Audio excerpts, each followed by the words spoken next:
Estamos de volta, pessoal, aqui no nosso item 3.7. Vamos começar aqui com a nossa parte 2. Vamos falar aqui sobre tipos de conta. Os tipos de conta de usuário são um ponto de partida para as configurações de tipo, nível e restrição relacionadas ao acesso de um usuário aos recursos. As organizações devem considerar quais tipos de contas usar em sua rede e quais tipos devem ser proibidos para uso. Como assim, Hugo? A gente vai entender isso já.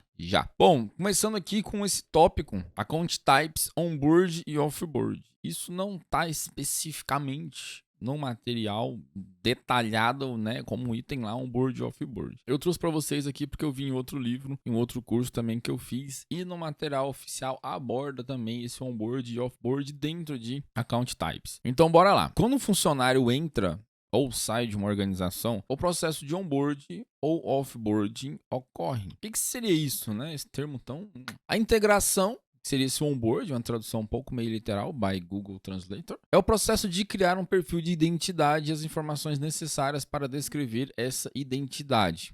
Também pode incluir o registro de ativos do usuário, como computadores, dispositivos móveis, e provisioná-los para que possam ser usados para acessar a rede corporativa.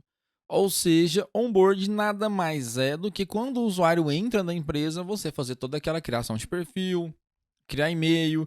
Você vai trazer seu notebook pessoal, seu celular, me dá o Mac dele aqui, bora cadastrar na rede também. Pegar todas as informações, tipo sanguíneo ali, os gostos dele, tudo para ficar vinculado, preso, para se ele fizer alguma coisa a gente poder processar ele. Não, brincadeiras à parte, é justamente essa questão aí de você poder criar esse perfil, identidade. Às vezes é o RH que faz isso, algumas empresas não é a própria TI, o RH só passa algumas questões lá para TI. Algumas outras, esse processo é totalmente automatizado, o RH já cria o perfil dele ali, já faz o cadastro e essas contas já todas são criadas automaticamente, enfim. Já a exclusão, que seria a saída dele, né, o processo oposto ali dessa integração, as identidades do usuário que não exigem mais acesso ao ambiente são desabilitadas ou desativadas e, em seguida, excluídas do ambiente com base na política organizacional /de segurança. Porque, de acordo com a política, Hugo, pessoalmente, né, acho que, assim, para excluir alguma coisa do ambiente tem que ser em caso extremo. E também tem umas questões de legislação, que, né, quando a gente vai, por exemplo, para a CLT, o usuário, o funcionário ali, né, o colaborador, ele tem até 5 anos para poder processar. Posso estar errado essa informação, mas eu acho que é mais ou menos isso. Enfim, ele tem um certo tempo ali que ele pode processar a empresa. Então, excluir esses dados do funcionário ali pode não ser uma boa ideia, né, a curto prazo. Mas enfim, isso vai de empresa a empresa. Quando um funcionário é demitido, se aposenta ou se demite, segregar e recuperar dados e aplicativos organizacionais pode ser difícil se os dispositivos do próprio usuário forem usados. Ou seja, se ele usava um notebook pessoal ali, celular pessoal e trabalhava, enfim, junto com isso, como é que você vai chegar no celular e falar, me dá o seu celular aí que eu quero ver o que tem de dados aqui da empresa, sei lá, fotos, e-mail que você utilizou que me apagar. É difícil, né?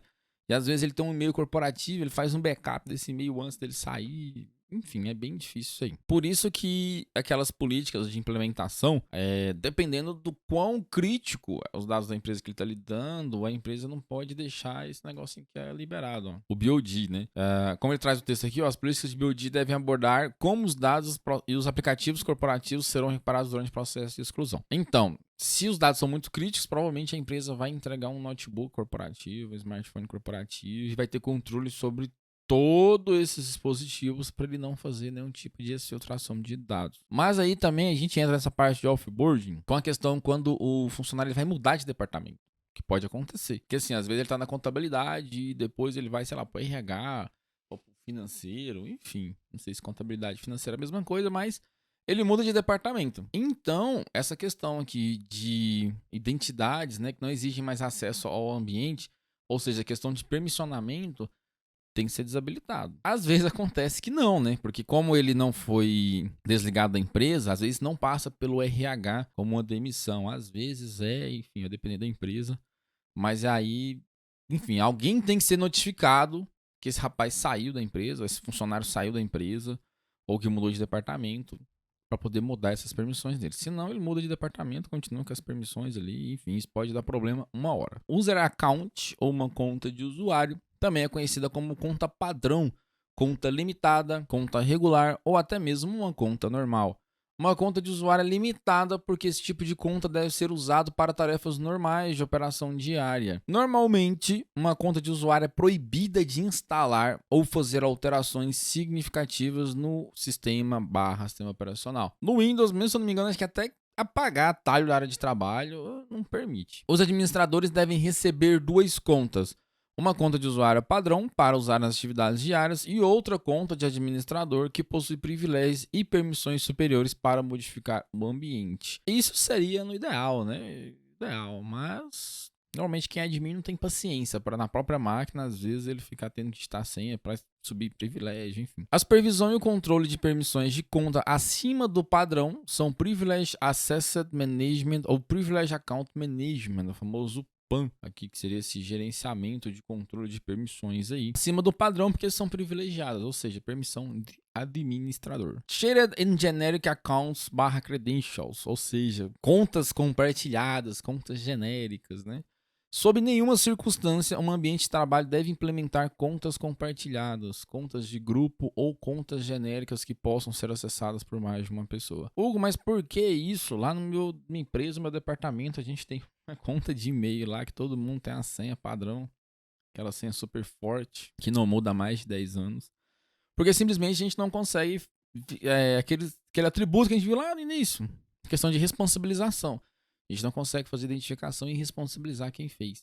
Aí imagina, esse e-mail lá, ou um grupo de e-mail, sei lá, envia um e-mail denigrindo o diretor da empresa. Quem que foi que mandou? Ah, mas o grupo lá, 15 pessoas têm acesso, sem contar os funcionários antigos que sabem a senha, que a gente nunca mudou. Mas dá problema, né? Não é possível distinguir entre as ações de uma pessoa e outra se várias pessoas usam a conta compartilhada, que eu acabei de comentar. As contas compartilhadas devem ser usadas apenas para sistemas públicos ou conexões anônimas e que devem ser também evitadas assim que possível. As credenciais genéricas podem se referir ao conhecimento compartilhado de credenciais para uma conta compartilhada ou as credenciais padrão de uma conta integrada. Nenhuma das formas de credenciais genéricas é segura e devem ser evitadas. Todas as contas nativas e ou padrão devem receber uma senha complexa.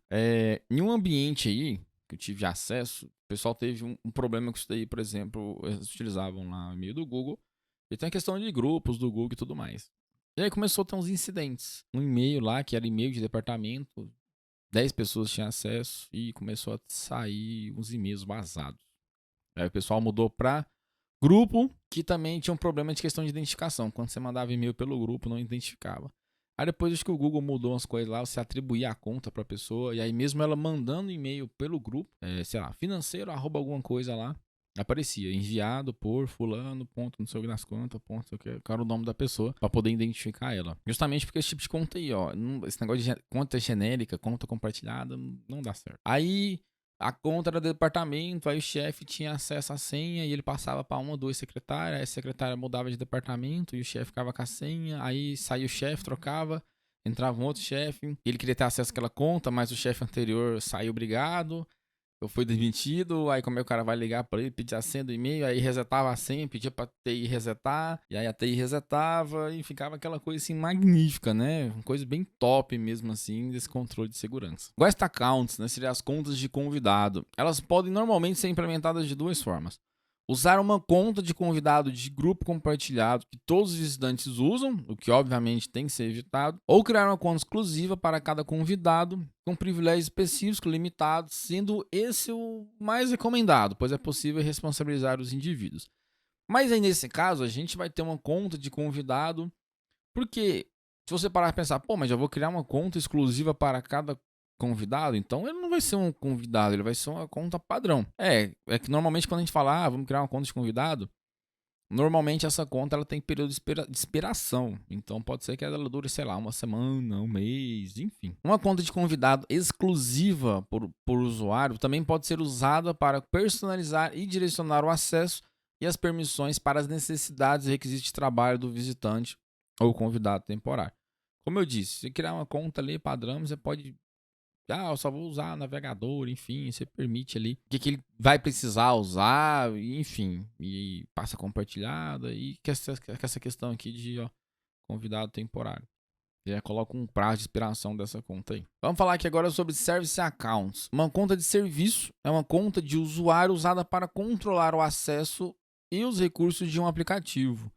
Através do uso de uma conta de serviço, um aplicativo pode receber autorização específica relacionada à sua função e necessidades de acesso a dados. O que acontece? Às vezes você vai subir um serviço lá, uma pasta da vida. E, normalmente ele cria lá um usuário, a pasta e tudo mais e tal. Você não vai deixar rodando aquilo ali como root.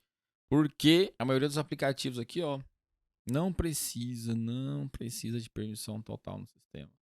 Então não tem aquele negócio, vou dar permissão aqui é SHMod 777. Cara, não faz isso não, velho. Dá um tiro no pé que é melhor. Uma conta de serviço permite a personalização precisa de permissões, privilégios e direitos de usuário para as necessidades exatas do software. E partindo daquela questão, permissão mínima, né?